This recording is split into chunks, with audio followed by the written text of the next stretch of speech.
नमस्कार दोस्तों, मैं हूं जी आर चौधरी। मेरी यूट्यूब क्लास में आपका तहे दिल से स्वागत है। आज की इस वीडियो में हम इंडिया जीके और वर्ल्ड जीके के बारे में पढ़ेंगे। तो प्रथम क्वेश्चन है, विश्व के सबसे ऊंचे पर्वतों का निर्माण किस हलचल के दौरान हुआ? तो अल्पाइन हलचल के दौरान विश्व के सबसे ऊंचे पर्वतों का निर्माण हुआ। कौन सा पर्वत महाद्वीपीय जल विभाजक के रूप में जाना जाता है? तो रॉकी पर्वत है वो महाद्वीपीय जल विभाजक के रूप में जाना जाता है। अगला क्वेश्चन है, बणी ठनी किस चित्र शैली से संबंधित है? तो बणी ठनी है वो किशनगढ़ चित्र शैली से संबंधित है। अबलो नसानी अब ने नसहो पद तुलसीदास की किस रचना से लिया गया है? तो विनय पत्रिका से ये वाक्य लिया गया है। हीराकुंड परियोजना से कौन सा राज्य लाभान्वित है? तो हीराकुंड परियोजना है उड़ीसा राज्य में है। कौन सी नदी पे है? आपको कमेंट बॉक्स में बताना है, यानी हीराकुंड परियोजना है वो कौन सी नदी पर बनाई गई है। हिंदू मान्यताओं के अनुसार सीता अपहरण से पहले लक्ष्मण ने एक रेखा खींची थी, उस रेखा का नाम? तो उस रेखा का नाम है लक्ष्मण रेखा। हिंदुस्तान तलवार के जोर पर जीता गया था, ये कथन किसका है? तो लॉर्ड एल्गिन द्वितीय द्वारा ये वाक्य कहा गया कि हिंदुस्तान तलवार के जोर पर, यानी तलवार की जोर पर जीता गया था।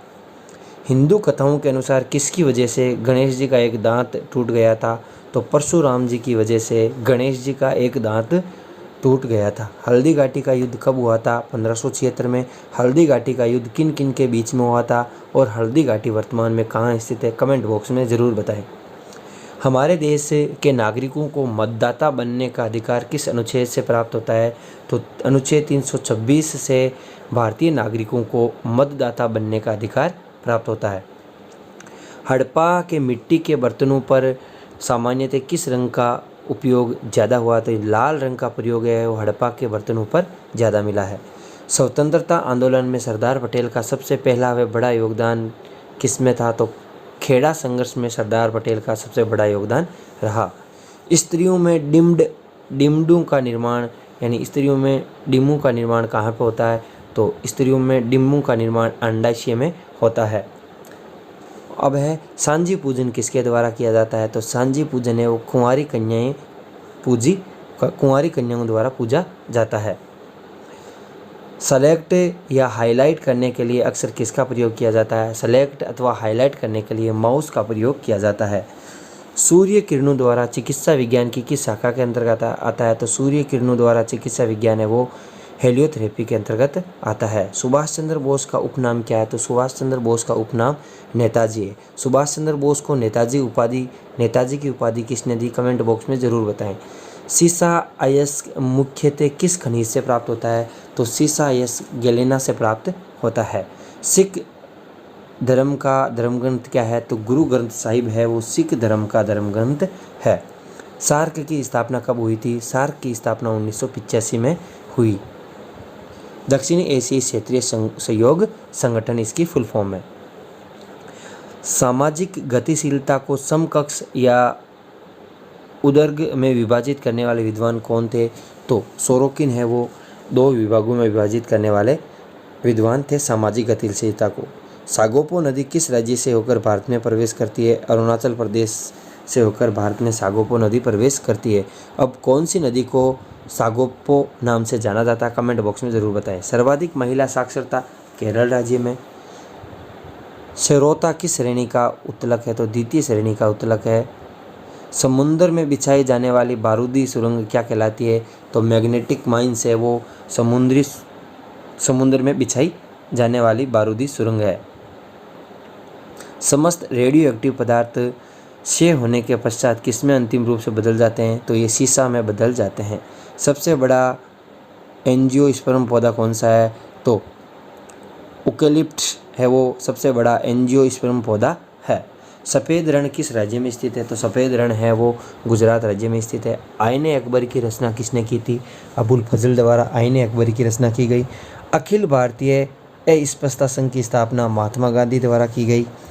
प्रत्येक वस्तु प्रतीक्षा कर सकती है परंतु कृषि नहीं, ये किसका कथन है? तो जवाहरलाल नेहरू ने कहा था कि प्रत्येक वस्तु इंतजार कर सकती है परंतु कृषि है वो इंतजार नहीं कर सकती।